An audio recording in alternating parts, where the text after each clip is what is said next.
আসসালামু আলাইকুম ওয়া রাহমাতুল্লাহি ওয়া বারাকাতুহু। নাহমাদুহু ওয়া নুসাল্লি আলা রাসূলিহিল কারীম, আম্মা বা'দ। ফাআউযু বিল্লাহি মিনাশ শাইতানির রাজীম। বিসমিল্লাহির রহমানির রহিম। আলহামদুলিল্লাহ, সমস্ত প্রশংসা মহান রব্বুল আলামিনের জন্যে, যে মহান রব্বে কারীম আল্লাহ সুবহানাহু ওয়া তাআলা আজকের এই পবিত্র জুমার দিন আমাদের পবিত্র ঘর মসজিদে আসার বসার তৌফিক দান করেছেন। মহান মনিবের দরবারে সকলেই প্রাণ খুলে শুকরিয়া আদায় করি, আলহামদুলিল্লাহ। দরুদ এবং সালাম পেশ করছি বিশ্ব মানবতার মুক্তির দূত সৈয়দুল মুরসালিন, ইমামুল মুরসালিন, খাতামান নবিয়্যিন, হাবিবুল্লাহ, সকলেই বলি সাল্লাল্লাহু আলাইহি ওয়াসাল্লাম। সম্মানিত হাজিরিন, আজকে জুমার আলোচনার সংক্ষিপ্ত বিষয় হচ্ছে কোরআনমুখী জীবন। প্রতিটা মানুষ মুসলিম দাবিদার, প্রত্যেকের কোরআনের সাথে সম্পর্ক রাখা ফরজ। কোরআনের বিধিবিধান অনুযায়ী নিজের জীবনকে পরিচালনা করা ফরজ। যারা কোরআনের সাথে সম্পর্ক রাখে না, তাদের সম্পর্ক থাকে ইবলিসের সাথে। কোরআনমুখী জীবনযাপন করার জন্যে সর্বপ্রথম যে কাজটা আমাদের করা লাগবে সেটা হচ্ছে কোরআনকে শিখতে হবে।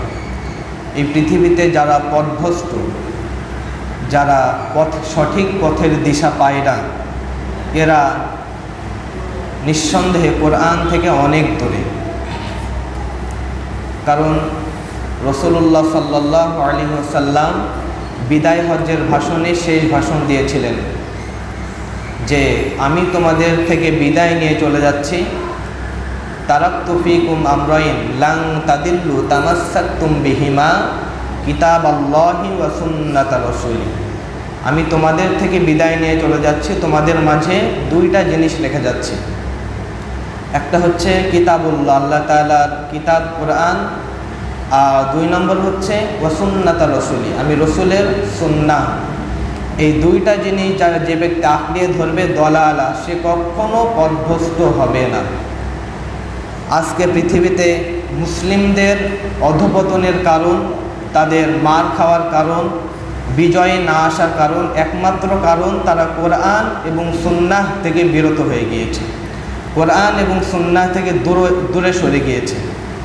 আজকে ইসলাম বিজয় আমরা যারা করতে চাই, তারাও ইসলাম থেকে অনেক দূরে। কারণ আল্লাহ সুবহানাহু ওয়া তাআলা এমন কোনো মানুষ দিয়ে দিনের বিজয় করবে না যার 3.5 হাত বডির মধ্যে কিংবা তার পারিবারিক জীবনে ইসলাম নেই, এমন কোনো মানুষ দিয়ে আল্লাহ দিনকে বিজয়ী করবেন না। কারণ আল্লাহ তাআলা দিন হচ্ছে সম্মানিত, আর আল্লাহ তাআলা দিনকে যারা বিজয় করবে, আল্লাহ সম্মানিত মানুষদেরকে দিয়েই আল্লাহ তাআলা তার সম্মানিত দিনকে বিজয় করবে।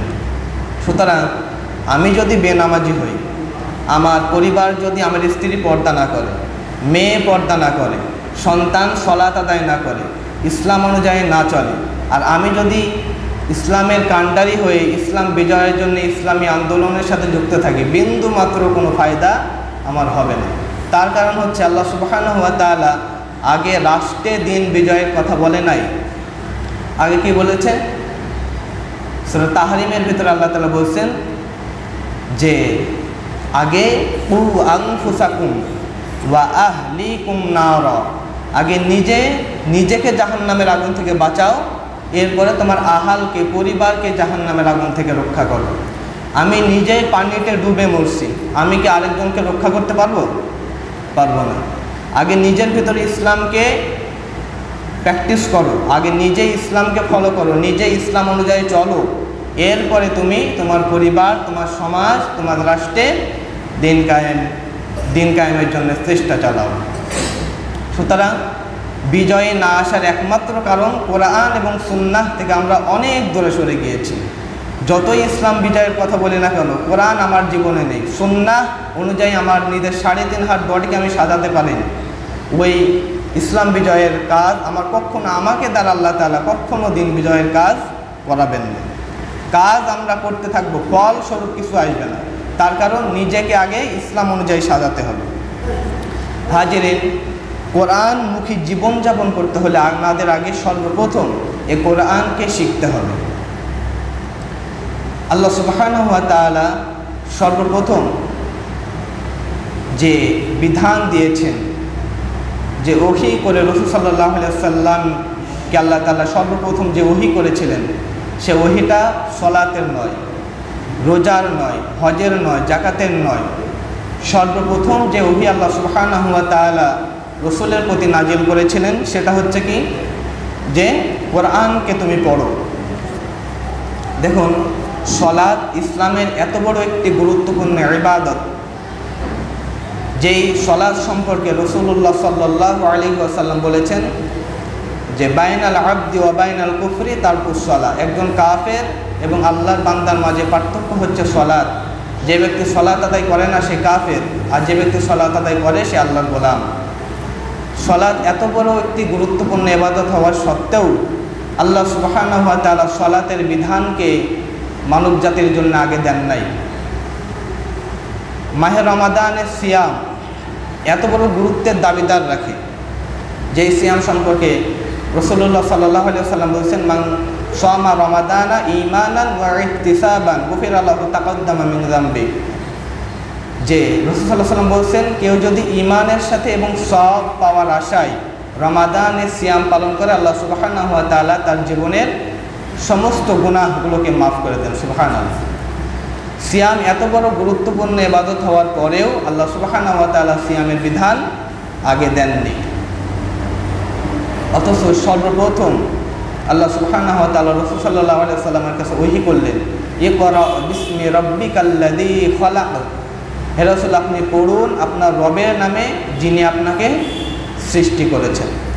এখানে আল্লাহ সুবহানাহু ওয়া তাআলা কোরআন পড়ার দিকে তাগিদ দিয়েছেন। সুতরাং মানব জাতির জন্য 1 নম্বর ফরজ কাজ হচ্ছে কোরআনের জ্ঞান অর্জন করা, কোরআনকে শেখা। আমরা অনেকেরই মুখে জড়তা, কোরআন শিখতে পারে না, বয়স হয়ে গিয়েছে। আমরা কি মনে করি যে কোরআন আমার দ্বারা হয়তো হবে না, আমরা মূল কথা চেষ্টা করি না। অথচ আল্লাহ সুবহানাহু ওয়া তাআলা কি বলছেন, আল্লাহ সুবহানাহু ওয়া তাআলা সূরা কমারের ভিতরে বলছেন, ওয়ালাকাদ ইয়াসসারনাল কুরআনা লিযিকরি ফাহাল মিন মুদ্দাক্কির। এই কোরআনকে নিশ্চয় এই কোরআনকে আমি উপদেশ লাভের জন্য সহজ করে দিয়েছি। এই কোরআন শেখার জন্য, বোঝার জন্য আল্লাহ সুবহানাহু ওয়া তাআলা মানব জাতির জন্য কি করেছেন, সহজ করে নাজিল করেছেন। আর রাসূল সাল্লাল্লাহু আলাইহি ওয়াসাল্লাম বলেছেন, খায়রুকুম মান তাআল্লামাল কুরআনা ওয়া আল্লামা। তোমাদের মধ্যে ওই ব্যক্তিই উত্তম যে নিজে কোরআনকে শেখে এবং কোরআনকে অন্যকে শেখায়। এই দুই ব্যক্তি তোমাদের মধ্যে সর্বোত্তম। দেখুন, আমরা কোরআন থেকে মুখ ফিরিয়ে নিই, কোরআন শিখি না। বয়স 60 বছর 70 বছর হয়ে গিয়েছে, এরপরেও কোরআন পড়তে পারে না। কোরআন না শেখার যে পরিণাম, আল্লাহ সুবহানাহু ওয়া তাআলা বলছেন, ওয়ামান আ'রাদা আন যিকরি ফাইন্না লাহু মাঈশাতান যানকা ওয়া নাহশুরুহু ইয়াওমাল কিয়ামাতি আমা। নিশ্চয় যে ব্যক্তি কোরআন থেকে, ওয়ামান আ'রাদা আন যিকরি মানে আল্লাহ তাআলার জিকির থেকে সর্বোত্তম জিকির কি, কোরআন। ওয়া ইন্না নাহনু নাযালনা যিকরা ওয়া ইন্না লাহু লাহাফিযুন। এই কোরআন জিকির আমি আল্লাহ তাআলা নিজে নাজিল করেছি, আমি আল্লাহ তাআলা এই কোরআনের হেফাজত করব। আল্লাহ তাআলা বলছেন, যে ব্যক্তি আমার কোরআন থেকে মুখ ফিরিয়ে নেবে তাদের জন্য দুনিয়ার জীবনকে আমি আল্লাহ তাআলা দঙ্কা সংকীর্ণ করে দেব। তাদের হায়াতে কোনো বরকত থাকবে না, তাদের রিজকে কোনো বরকত থাকবে না, রিজকে বরকত আল্লাহ তাআলা উঠিয়ে নেবেন, চারিদিক থেকে পেরেশান, তাদের জীবনে কোনো বরকত থাকবে না, দঙ্কা সংকীর্ণ করে দেব। এবং শুধু তাই নয়, ওয়া নাহশুরুহু ইয়াওমাল কিয়ামাতি আমা। এবং কিয়ামতের ময়দানে আমি যখন তাদেরকে উঠাবো তখন অন্ধ করে উঠাবো, তাদের চোখে কোনো দৃষ্টিশক্তি থাকবে না।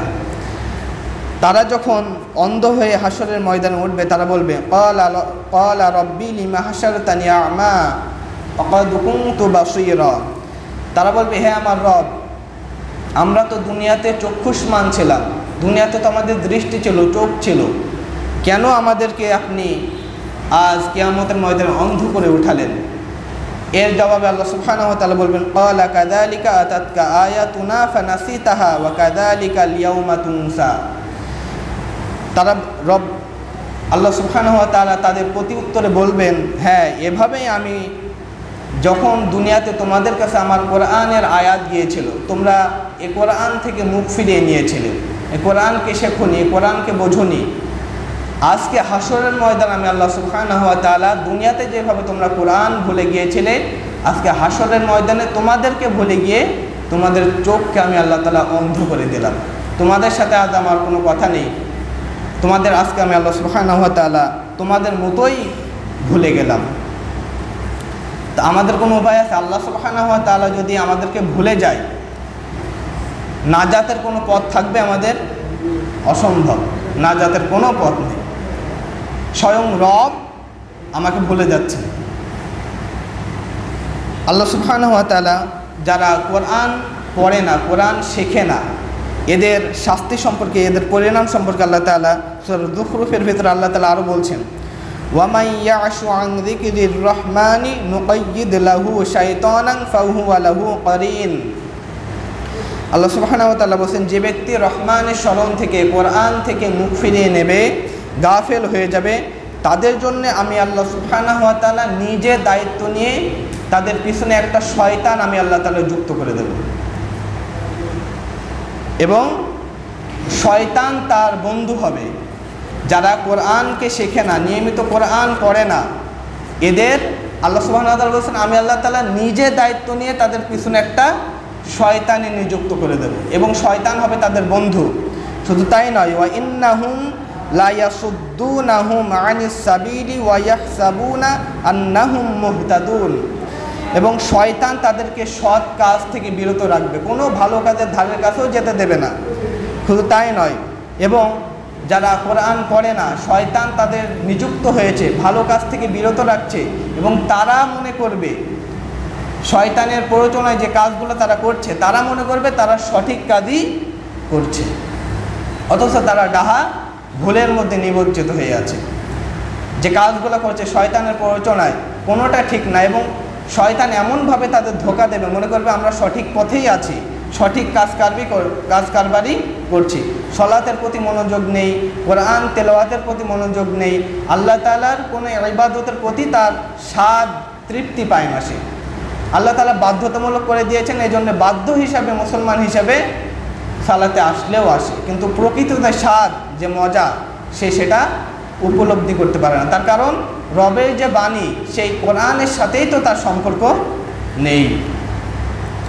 এবং কোরআন যারা পড়ে না, এদের কলকে শয়তান দখল করে নেয়, এবং আবল তাবল কথা তাদের মুখ থেকে বেরায়। যেমন দেখবেন, যারা কোরআনের ধারে কাছেও নেই, পেটে বোম মারলেও একটা কোরআনের আয়াত শুদ্ধ করে বলতে পারবে না, এরাই চায়ের দোকানে বসে বিভিন্ন নামাজি লোকের কিংবা আলেম ওলামাদের সমালোচনা করে। আবার আলেম ওলামাদের পরামর্শ দেয়, নিজের একটা কোরআনের আয়াত বলার ক্ষমতা নেই, শুদ্ধ করে এক সূরা ফাতিহারও একটা আয়াত বলতে পারবে না, ওরা আবার আলেমদের পরামর্শ দেয়। এ শয়তান, পুরা শয়তান এদের কল্পিয়ে দখল করে নিয়েছে, এবং এই শয়তানের ভাষায় তারা কথা বলে, কারণ এদের সাথে তো কোরআনের সম্পর্ক নেই, নিয়মিত কোরআন পড়ে না, কোরআনের সাথে কোনো সম্পর্কই তাদের নেই। যদিও কোরআন পড়েও তাও হক আদায় করে বুঝে সে কোরআন পড়ে না।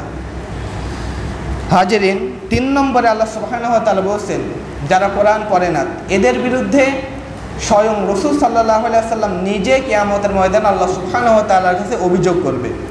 وقال الرسول يا رب إن قوم اتخذوا هذا القرآن مهجورا।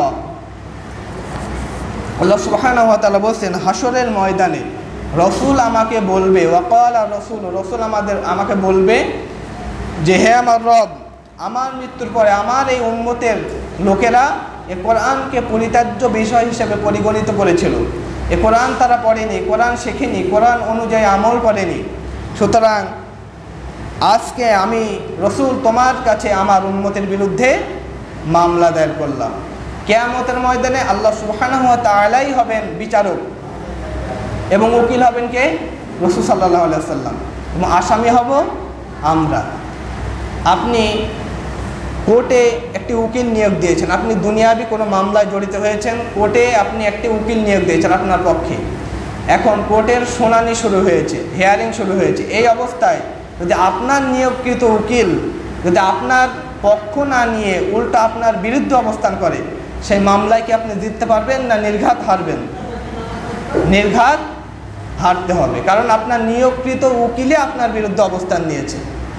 হাসরের ময়দানে স্বয়ং উকিল হবেন রাসূল সাল্লাল্লাহু আলাইহি ওয়াসাল্লাম। রাসূল সাল্লাল্লাহু আলাইহি ওয়াসাল্লাম আমাদের সুপারিশ করে করে জান্নাতে নিয়ে যাবেন। সেই রসুলই যদি আমার বিরুদ্ধে অবস্থান নেয়, হাসরের ময়দানে কি আমার বাঁচার কোনো পথ আছে?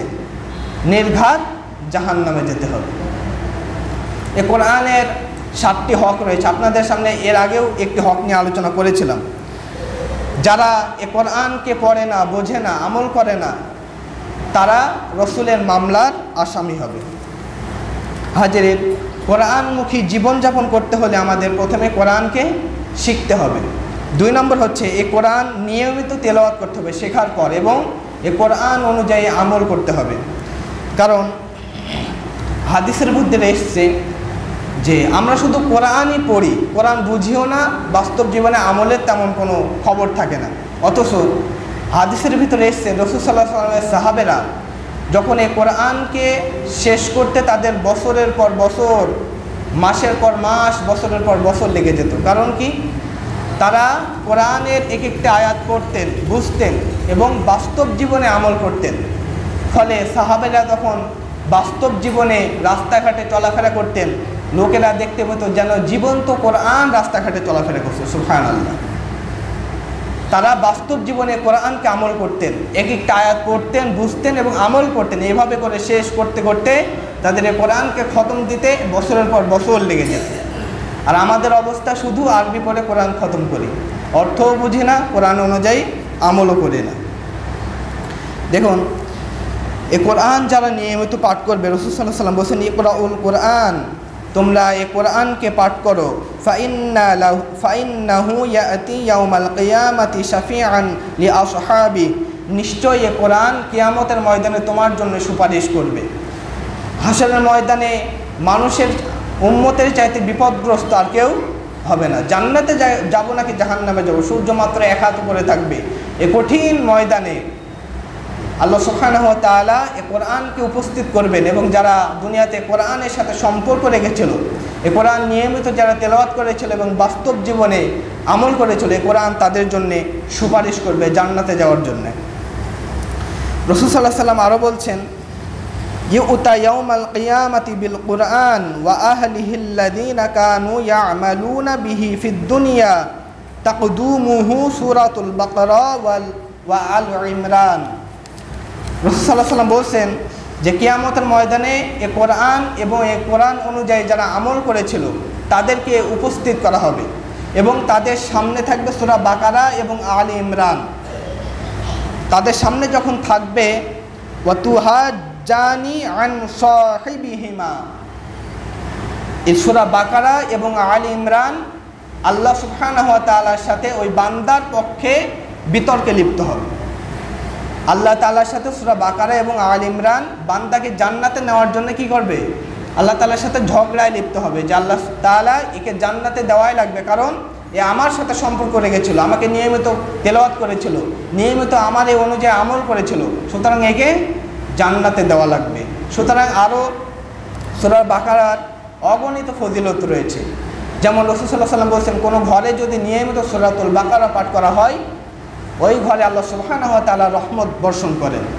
আমাদের অবস্থা হলো নতুন বাড়ি বানিয়েছি, নতুন দোকান বানিয়েছি, কি করি? যে একটা হুজুরকে নিয়ে গিয়ে মিলাদ পড়িয়ে দিই আর মিষ্টি বিতরণ করে দিই, হয়ে গেল আমার কাজ কারবার। অথচ সুন্নাহ অনুযায়ী আমল নেই। যত বেদাতি কাজ কারবার সব আমাদের ভিতরে আছে। সুন্নতের কথা বললেই আমাদের একদম মুখটা কালো হয়ে যায়।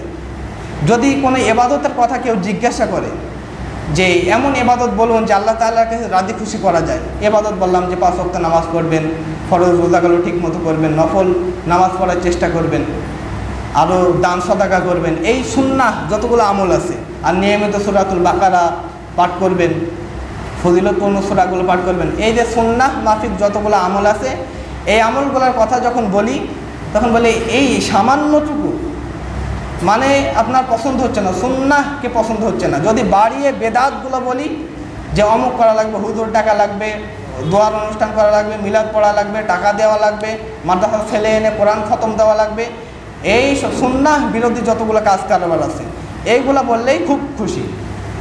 কারণ কি, ইমানের স্বাদটা আপনি প্রকৃতরূপে পাননি, সুন্নাহর জ্ঞান নেই, কোরআনেরও জ্ঞান নেই, কোরআনের সাথে সম্পর্কও নেই, আর সঠিকটা উপলব্ধি করারও কখনো চেষ্টাও করেন না। এজন্য যত নাজায়েজ বেদাত কাজ কারবারের সাথে জড়িত।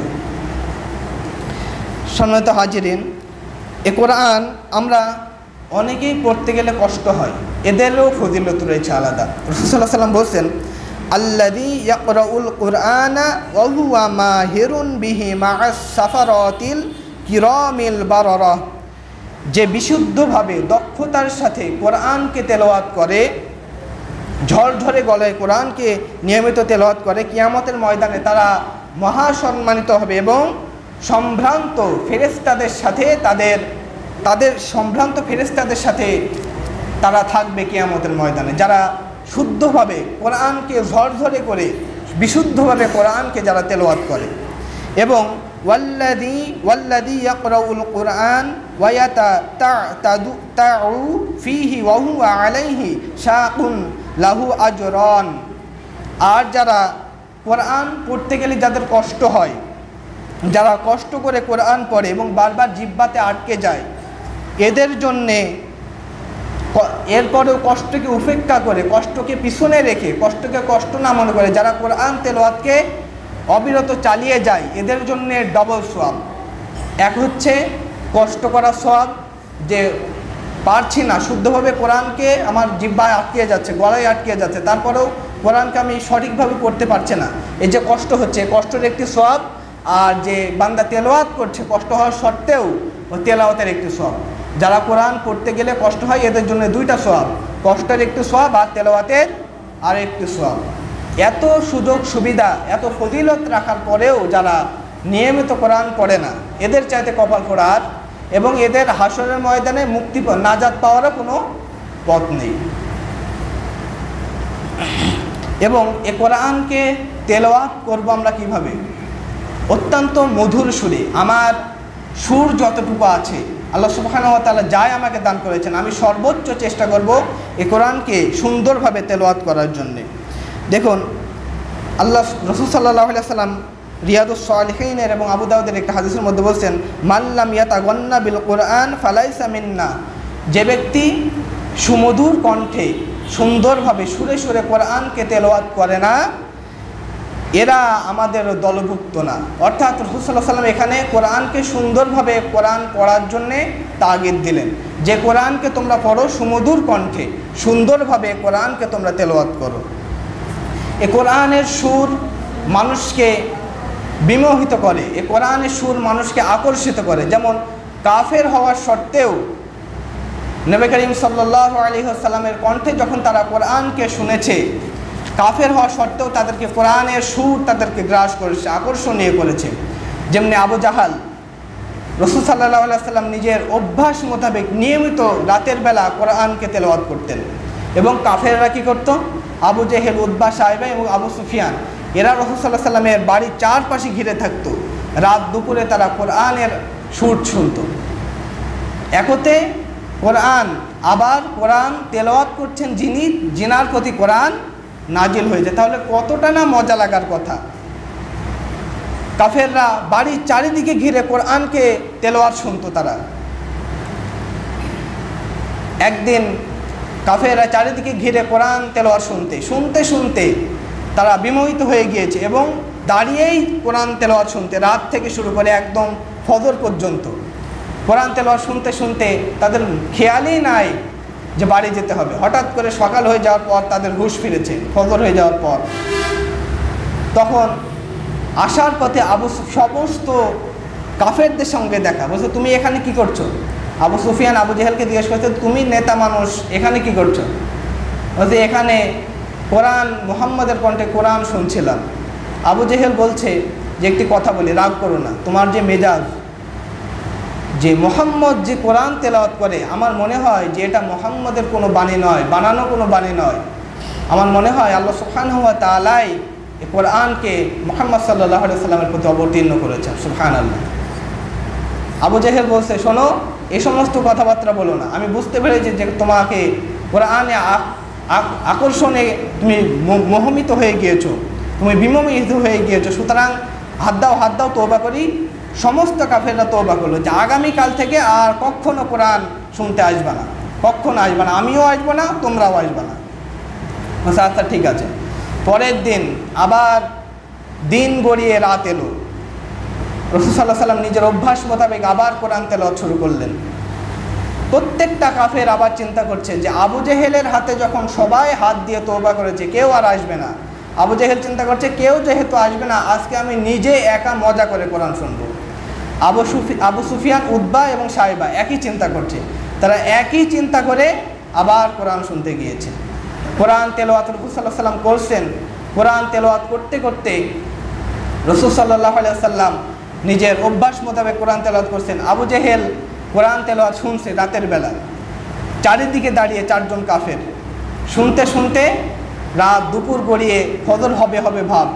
তখন কাফেররা বলছে যে আজকে সকাল করা ঠিক হবে না, যদি কারো কাছে ধরা খেয়ে যায় তা বলবে যে কালকে তওবা করেছিলে, আজকে আসলি কেন, সুতরাং আজকে চলে যায়। সবাই একই চিন্তা করে যখন চলে আসছে, অন্ধকারের ভিতরে এক অপরের পায়ে বাড়ি লেগেছে যে তুমি কে আবু সুফিয়ান, তুমি কে আবু জেহেল, বেটা কালকে যে তওবা করলি আমার হাত দিয়ে, তো আজকে এলি কেন? বলছে বেশি মাতুব্বারি করিস না, তুই আসলি কেন সেটা আগে বল।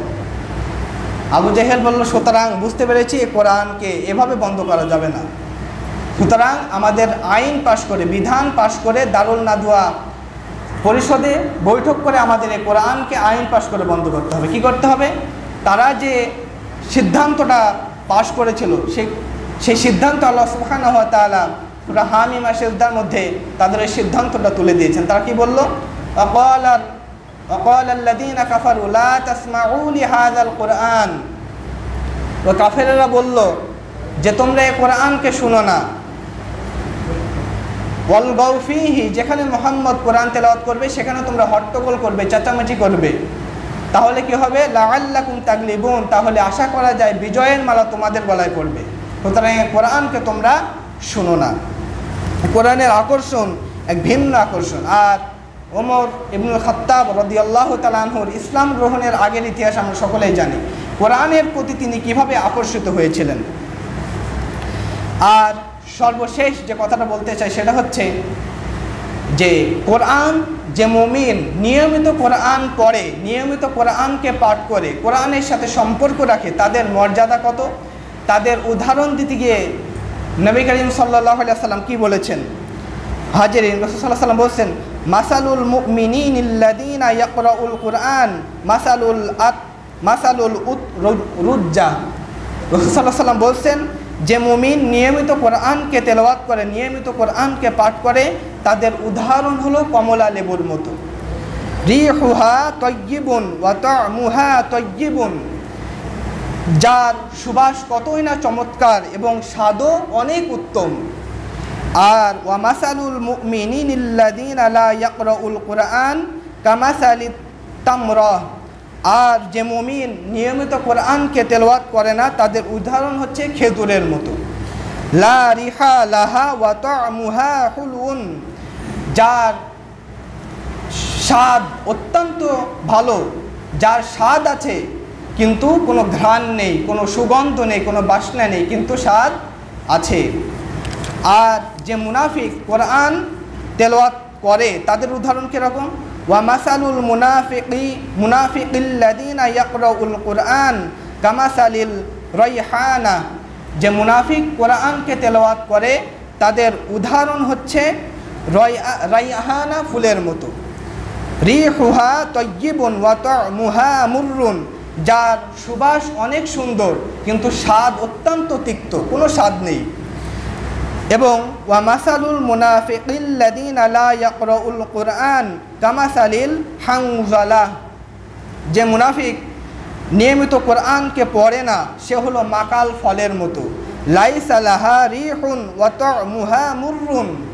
তাদের ওই মুনাফিকদের উদাহরণ হচ্ছে মাকাল ফলের মতো, যার ঘ্রাণও নেই, স্বাদ অত্যন্ত তিক্ত, অত্যন্ত বাজে। সুতরাং নিয়মিত যারা প্রকৃত মুমিন তো সেই যারা কিয়ামতের ময়দানে রাসূল সাল্লাল্লাহু আলাইহি ওয়াসাল্লামের সুপারিশ পেতে চায়। কোরআন তেলাওয়াতের বিকল্প কোনো পথ নেই। নিয়মিত কোরআনকে পড়তে হবে এবং পড়লেই হবে না, নিয়মিত কোরআন অনুযায়ী আমল করতে হবে। সেটা কিভাবে? সাহাবায়ে কেরামের পদ্ধতিতে। সাহাবায়ে কেরাম নিয়মিত কোরআনকে তেলাওয়াত করতেন এবং তদ অনুযায়ী নিয়মিত আমল করতেন। এক একটা আয়াত পড়তেন, বুঝতেন, আমল করতেন। তারা যখন রাস্তাঘাটে চলাফেরা করতেন মানুষ দেখত যে জীবন্ত কোরআন যেন রাস্তাঘাটে চলাফেরা করছে। হাজিরিন, আরেকটি কথা বলে শেষ করছি, সেটা হচ্ছে যারা কোরআন পড়ে না তাদের ভয়াবহতা সম্পর্কে আল্লাহ রাসূল সাল্লাল্লাহু আলাইহি ওয়াসাল্লাম রিয়াদুস সালিহিন এবং তিরমিজিতে একটি বর্ণনায় বলছেন, ইন্নাল্লাযীনা লাইসা ফি জাওফিহি শাইউন মিনাল কুরআন কাআল বাইতিল খরিব। যে ব্যক্তির পেটে কোরআন নেই, অর্থাৎ যে ব্যক্তির সিনার মধ্যে কোরআন নেই, নিয়মিত কোরআনকে সে তেলাওয়াত করে না, পাঠ করে না, তারা হচ্ছে বিরান বাড়ির মতো। আচ্ছা বলেন তো, যে বাড়িতে দীর্ঘদিন যাবৎ কোনো লোক বাস করে না, কোনো মানুষ যে বাড়িতে বাস করে না, সেই বাড়িতে কি বসবাস করে? জিন, পোকা মাকড়, চামচেকা ইত্যাদি বসবাস করে, ভূত প্রেতের আশ্রয় হয়। রাসূল সাল্লাল্লাহু আলাইহি ওয়াসাল্লাম বলছেন, যাদের পেটের মধ্যে, যাদের দিলের মধ্যে, কলবের ভিতরে এবং যারা নিয়মিত কোরআন পড়ে না তাদের দেহটা হচ্ছে একটি পুরাটাই বিরান বাড়ির মতো। অর্থাৎ যে দেহের মধ্যে কোরআন নেই সেই দেহের মধ্যে সে কলবের ভিতরে শয়তান বসবাস করে এবং শয়তান বসবাস করে তাদের ভালো ভালো কাজ থেকে বিরত রাখে এবং এবাদতে তারা স্বাদকে হারিয়ে ফেলে। যেগুলো ফরজ এবাদত আল্লাহ সুবহানাহু ওয়া তাআলা কঠোর আরোপ করেছেন ওইগুলোর মধ্যেও তারা নিমজ্জিত থাকলেও পরিপূর্ণ যে ইবাদতের স্বাদ সেটা তারা গ্রহণ করতে পারে না। এবং এজন্য হাজিরিন, কোরআনমুখী জীবনযাপন করতে হলে কোরআন তেলাওয়াতের বিকল্প কোনো নেই। কোরআনকে প্রথমত শিখতে হবে এবং নিয়মিত কোরআনকে পাঠ করতে হবে। আর কোরআনমুখী জীবনযাপন করতে হলে কোরআন যেগুলোকে হালাল করেছে এবং হারাম করেছে, তিরমিজির বর্ণনা রাসূল সাল্লাল্লাহু আলাইহি ওয়াসাল্লাম বলছেন যে মা আমানা বিল কোরআন মান ইস্তাহাল্লা মাহারিমাহু।